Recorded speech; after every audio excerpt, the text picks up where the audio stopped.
African pedophiles kidnapping children for voodoo rituals and tweeted, "I told y'all motherfuckers they doing sex rituals on kids. Dumbass people need to wake the fuck up." He died 3 years later, right as he was writing a musical about the Illuminati. Interesting. Last year, pro NFL running back Larry Johnson took to Twitter and had this to say: "Do not be fooled. This is a page out of the satanic pagan worship of the goat Baphomet. It's a ritual in plain view.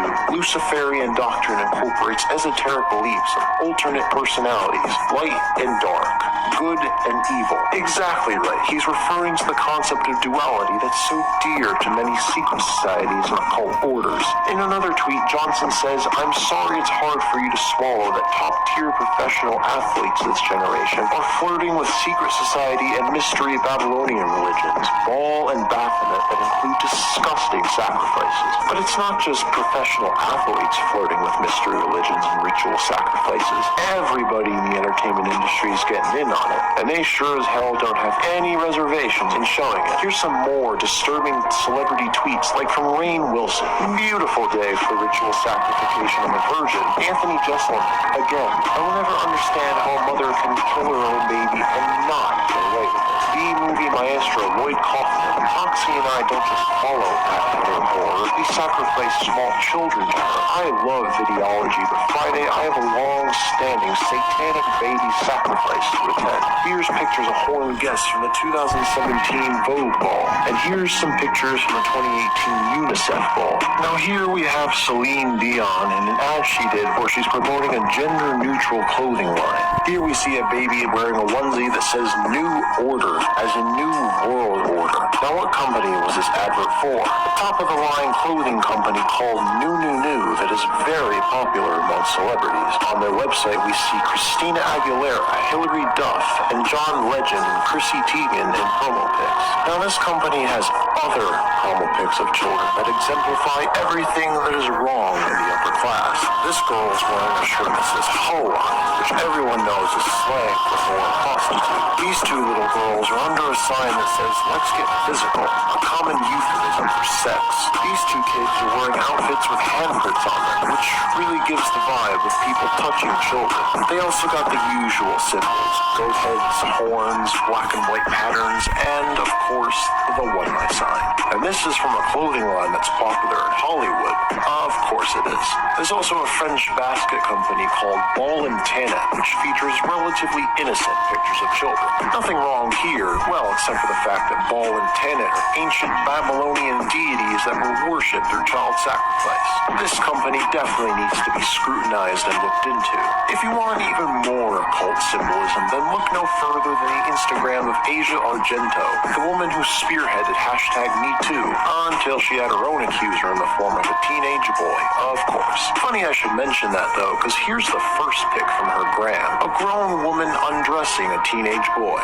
Yuck. Here she is doing the one-eye sign, wearing devil horns, and throwing up the Baphomet hand sign. And here she is holding a book that was written about Aleister Crowley. This guy, he was a notorious Satanist who's most remembered for starting the secret society OTO and for his occult practice called sex magic. Among his notable disciples is L. Ron Hubbard, founder of Scientology, of which celebrities like Tom Cruise and John Travolta are part of. There's also other allusions to him throughout pop culture, like here on the album cover of the Beatles' Sgt. Pepper's Lonely Hearts Club. Here's Led Zeppelin giving Crowley a shout out, and here's Jay-Z wearing a sweatshirt that says, "Do what thou wilt," a saying attributed to Crowley. Of course he's wearing that sweatshirt. He and his wife throw up this sign all the time. Nowhere else do we see Hollywood openly parading the occult.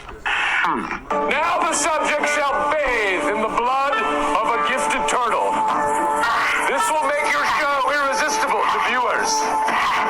It will be like one of those live NBC musicals that makes everyone lose their goddamn minds.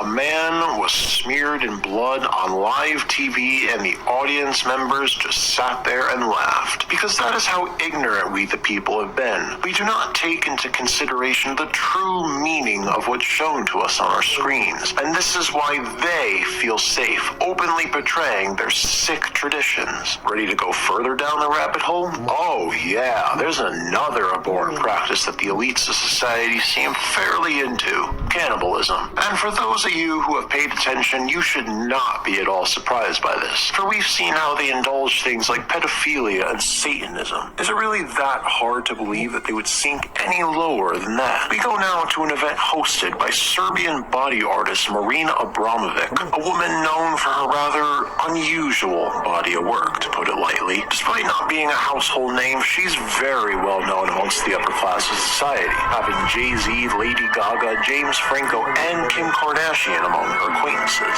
This particular event hosted by Abramovic saw guests gathered around a table eating a cake shaped exactly like a person. Your eyes do not deceive you. These are famous people actively engaged in mock cannibalism. Here we have Will Ferrell in attendance.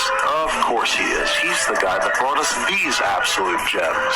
Now, Abramovic has been in the headlines recently due to a Microsoft ad she was in getting pulled from the internet. And the New York Times soon followed by putting out this article trying to paint her as a victim.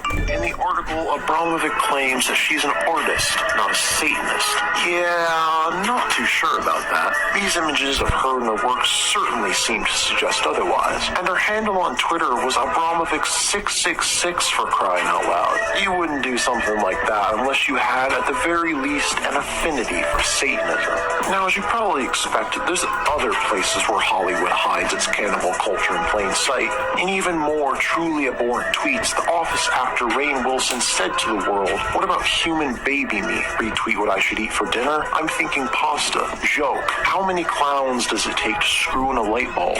Answer: 12. 1 to screw it in, and 11 to kidnap and chew on human babies. But you don't have to go on celebrities' Twitters to see stuff about cannibalism. Oh no. Just look to YouTube and you'll find other celebrity moments where they exemplify the saying, "Many a true word hath been spoken in jest." I eat children. How old are you? 12. 12. Oh, okay, only to 10. Only Okay, that's good. You're safe. Yeah. That's good. That looks great. Thank you. What you want in a pancake is to have the consistency of young human flesh. It's spongy. It has life to it. You're with a guy with brightly colored undergarments, and you got soft human flesh in front of you. You're in a weird place. I'm looking forward to this. This is really, really going to be a great pancake. If you'd rather have your cannibalism bragging served up as a song than as a joke, check out Katy Perry's music video for Bon Appetit, which sees Katy being unpackaged, prepared like a meal, and then served to a table of some